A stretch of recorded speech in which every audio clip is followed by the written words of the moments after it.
বিদ্যাকে college থেকে তাড়িয়ে দিতে নোংরা খেলায় মেতে উঠল ফাগুন ও রাজদীপ চ্যাটার্জি। হ্যাঁ বন্ধুরা, এমনটাই দেখা যাবে। বিস্তারিত জানতে ভিডিওটিতে লাইক দিয়ে চ্যানেলটি সাবস্ক্রাইব করে দেখতে থাকুন। গল্পের শুরুতেই দেখা যাবে বিদ্যাকে কষ্ট দিলে বাড়িতে চলে আসে রিত। রিত বাড়িতে এসে ফাগুনকে নিজের ঘর থেকে বের করে দেবে, ঠিক তখনই রাজদীপ এসে বলতে থাকে, এটা কেমন ব্যবহার হচ্ছে রিত? ও তোমার অর্ধাঙ্গিনী। এরপরে রিত অস্বীকার করলে তখন রাজদীপ চ্যাটার্জি ছবি বের করে রিতকে দিয়ে বলতে থাকে, এসব কি? তবে এসব কি বলো? এগুলো নিয়ে যদি মেয়েটা কোর্টে যায় তবে তবে তোমাকে তো ফাগুনকে স্বীকৃতি দিতে হবে। তুমি কি তোমার যে বিদ্যার সঙ্গে সিঁদুরদান হয়েছে এটার কি কোনো প্রমাণ আছে? তখন রিত বলতে থাকে, তোমরা তোমরা এমন কেন করছো বাবা? তোমরা বুঝতে পারছো না? তখন দেখা যায় সৃঞ্জয়ী বলতে থাকে, তুমি যে বিদ্যাকে এ বাড়িতে আনতে চাইছো এটা কখনোই হবে না রিত। তাই এখনো সময় আছে। তুমি বিদ্যাকে ভুলে ফাগুনকে নিয়েই সুখে থাকো, কারণ বিদ্যার জন্য এ বাড়িতে কোনো জায়গা নেই। এরপরে দেখা যায় ফাগুনের গলায় বিদ্যার গয়না দেখে রিত বলতে থাকে, কি ব্যাপার? এগুলো তো বিদ্যার গয়না। ঠিক তখনই রিতের মা বলতে থাকে, অনেক বারণ করেছিলাম বাবা, ওরা শোনেনি। এই মেয়েটাকে বিদ্যার সব গয়না পরিয়ে দিয়েছে। ওরা ওরা কিছুতেই আমার কথা শোনেনি। এখানে সবাই টাকা চেনে, সবাই সবাই অনেক অনেক টাকা চেনে। এখানে কেউ ভালোবাসা চেনে না। তোর বাবা তো আরো চেনে না। আর তার সঙ্গে যোগ হয়েছে এই সৃঞ্জয়ী। এরপরে ফাগুন বলতে থাকে, তুমি যদি আমার থেকে চলে যেতে চাও তবে কিন্তু তোমার থেকে দূরে যাবে বিদ্যা। তুমি আমাকে বাড়ি থেকে বের করে দিলে তোমার থেকে আরো দূরে চলে যাবে বিদ্যা। আর আমি এইসব নিয়ে কোর্টে যাব। আমি কোর্টে গিয়ে তোমাদের নামে কেস করব আর লড়বো। আর তোমাদের সবাইকে এমন ভাবে নাকে দড়ি দিয়ে ঘোরাবো না, তখন এমনি বুঝতে পারবে যে আমি ফাগুন কি জিনিস। এরপরে রিত বলতে থাকে, তোমার যা খুশি তাই করতে পারো, কিন্তু কিন্তু আমি কিছুতেই তোমাকে নিজের ওয়াইফের স্বীকৃতি দেব না। আমি সারা জীবন বিদ্যারই হয়ে থেকে যাব। আমি বিদ্যাকে ভালোবাসি। আর ড্যাড, তুমি কেন বুঝতে পারছো না যে আমি বিদ্যাকে ভালোবাসি? তোমার কাছে টাকাই বেশি, তোমার সন্তানের কোনো মূল্য নেই। তখন সৃঞ্জয় বলতে থাকে, শোনো রিত, অনেক জ্ঞান দিয়েছো। তুমি এখন বিদ্যাকে ভুলে ফাগুনকে নিয়ে সংসার করবে, কারণ বিদ্যার কোনো জায়গা হবে না এই বাড়িতে। এরপরে রিত রাজদীপকে বলতে থাকে, তুমি যদি আমাকে বাড়ি থেকে বের করে দাও তবে আমি চলে যাব, তারপরেও আমি ফাগুনের সঙ্গে থাকবো না। এরপরে রিতের মা ফাগুনকে বলতে থাকে, প্লিজ মা, বোঝার চেষ্টা করো। তুমি এভাবে সিন ক্রিয়েট করো না, এখান থেকে চলে যাও। এটা তো তোমার দিদির সংসার, তাই না?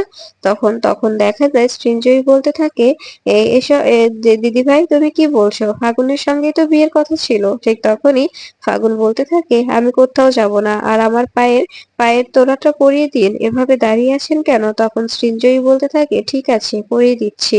এরপর সৃঞ্জয়ী ফাগুনকে তোড়া পরিয়ে দিলে তখন রিতের মা অবাক হয়ে যায় আর বলতে থাকে, এসব কি হচ্ছে? এদিকে দেখা যায় ফাগুনের মা কাশ্যপ ব্যানার্জিকে বলতে থাকে, তুমি এভাবে আমার মেয়েটাকে ও বাড়িতে কেন পাঠালে? আমার মেয়েটাকে কেন ও বাড়িতে পাঠালে? আমার মেয়েটার কি মান সম্মান নেই? তখন কাশ্যপ ব্যানার্জি বলতে থাকে, কেন? আমি তো সসম্মানে ওকে পাঠিয়েছি। বিয়ের জন্য যে বেনারসিটা কেনা হয়েছিল, যে বেনারসি পরে ও বাড়িতে যাওয়ার কথা ছিল, ঠিক সেই বেনারসিটাই পরে ও গেছে। তখন দেখা যায় ফাগুনের মা বলতে থাকে, কিন্তু কিন্তু ওর তো সিঁথিতে সিঁদুর থাকেনি। এরপরে দেখা যায় ফাগুনের মা রাজদীপকে ফোন করে বলতে থাকে, কি ব্যাপার? আপনি যে আমার মেয়েটাকে ও বাড়িতে নিয়ে গেলেন, আমার মেয়েকে কি সে আপনার ছেলে স্বীকৃতি দেবে?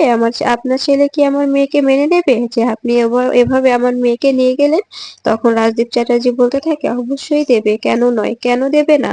আর কোর্টে কেস উঠলে বিদ্যাকে ছেড়ে অবশ্যই ফাগুনকেই ওর জীবনে মেনে নিতে হবে। তখন কাশ্যপ ব্যানার্জি বলতে থাকে, ব্যাপারটা কেমন হয়ে যাবে না? এভাবে কোর্ট কাচারি করা কি ঠিক হবে? তখন রাজদীপ চ্যাটার্জি বলতে থাকে, তাছাড়া তো কোনো উপায় নেই। আমাদের আমাদের যে করে হোক কলেজটাকে তো ভাই ভেঙে দিতে হবে, ওখানে একাডেমি তৈরি করতে হবে। আর আমি একটা প্ল্যান করেছি। আমরা কলেজের মাথায় বসাবো ফাগুনকে, আর ফাগুনের নামেই এই একাডেমিটা তৈরি হবে।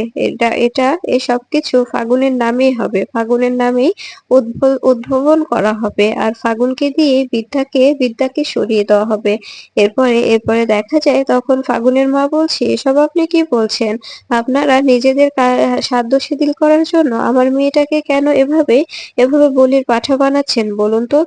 তখন দেখা যায় রাজদীপ চ্যাটার্জি বলতে থাকে, আপনি চিন্তা করবেন না, আপনার মেয়ে রাজরানী হয়ে থাকবে। এদিকে দেখা যায় সব কথা শুনে ফেলে রীতের মা বলতে থাকে, বাহ, দেখছি সবকিছুই ঠিকঠাক হয়ে গেছে। নিজের ছেলেকে বলি দিয়ে অন্য একটি মেয়েকে সবকিছুর আসনে বসাচ্ছ, আর ওই মেয়েকে দিয়েই তুমি সবকিছু করবে, তাই না? আমি কিছুতেই আমার বৌমার ক্ষতি করতে দেব না। আমি রীতকে সবটা বলে দেব, আমি সবটা বলে দেব। তখন রাজদীপ চ্যাটার্জি বলতে থাকে, একদম বাড়াবাড়ি করবে না, এই কথাগুলো যেন কিছুতেই রীত ও বিদ্যা না জানতে পারে, বুঝতে পেরেছো? এদিকে দেখা যায় ফাগুনকে কলেজে নিয়ে এসে চেয়ারে বসিয়ে দিয়ে বলতে থাকে, আজ থেকে এই কলেজের মাথায় বসে থাকবে ফাগুন চ্যাটার্জি।